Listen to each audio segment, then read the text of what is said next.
So T, you've been here. This is third staff, right? Third head coach. Wow. Yes, fourth if you count the interims. Yeah, it's pretty wild. You've seen the lows of this rebuilding process, and now sort of climbing back up. What was the hardest part, the lowest point, and where did you start to see this thing turn a corner? Yeah, the toughest part is when you come together as a staff and as a team, and then leadership changes because you buy in. You know, you're totally bought in. You're committed to the cause. You're committed to that person and loyal to that person. And then for whatever reason, it changes, and so you have to switch gears. But ultimately, it's all about your players. And even when at home, you don't know if you're gonna still be in this city, and you have kids asking questions, and your wife is kind of nervous all the time. You know, managing that, and then managing when I come into the building, I can't show our players any type of wavering, and that was the hardest part about it. You know, every time we went through it, you know, the mental stress that we took, the stress that we took, our players took it all too. But the best part about it was to see our players be resilient through all of the changes. I don't think there's been a losing record at any moment with this team throughout all of the changes. And it's a credit to the type of players that we recruited.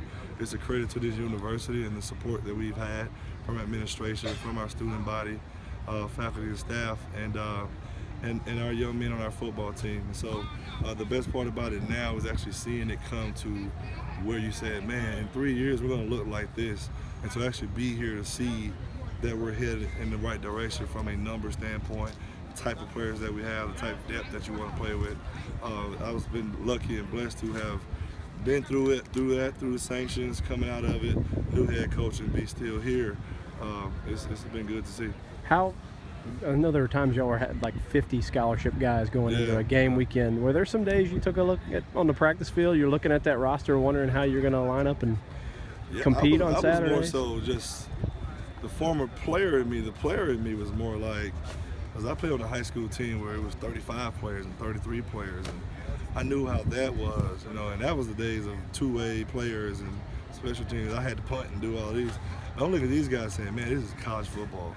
We're getting ready to play Notre Dame. We're going to play these great teams, and they don't care about you having 45, 50 players. They're going to give you their best. And our players never wavered, and they gave us everything that they had. And a lot of them were injured during the process. A lot of them just kind of laid it all out on the line during that process. But they did it all because they're Trojans and they love USC. And it was good being around a group of men that felt that way and did what they could to try to win games every week.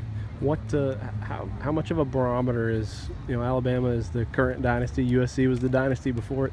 How much of a barometer as you guys try to measure how close you are to getting back is this game in week one? It's no better measuring stick than the first game against the defending national champions, you know. So if there's a barometer, then that's the one you want to have. And so, but at the end of the day, we have to prepare for them just like any other team. You know, it's no big game. All of the games are big. You know, you play great opponents every week. Obviously, added to the fact that they're defending national champions adds a little bit more to it. And they're a good football team. And I think if they weren't named Alabama and all of that, and you turn on the team and turn on the tape and you saw their team, you would still say, you know, wow, look at the team that we're about to play. So we're more so focused on that and just giving our players an opportunity and a chance to win a game. What are your sort of emotions, thoughts, whatever about colliding with Lane Kiffin? I know you're not technically going against Lane Kiffin, but to be on that opposite sideline. Well, I just got to say this, man.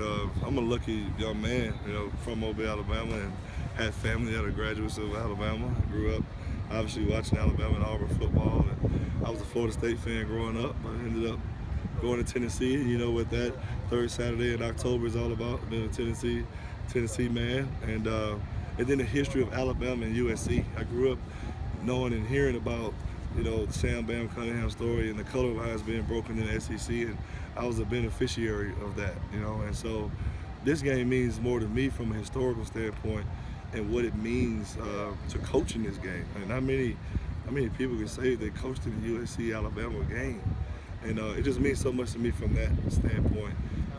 Being from the state of Alabama, from the SEC, being out here at USC, that game in and of itself is just a special thing. And I'm going to be caught up in that. And then there's the added of not only Lane Kiffin, but Mike Loxley, who gave me my first major college coaching job. You know, he works at the University of Alabama as well. So those are two people who I felt like gave me breaks in the business. You know, Mike Loxley and then Lane Kiffin hired me here at USC.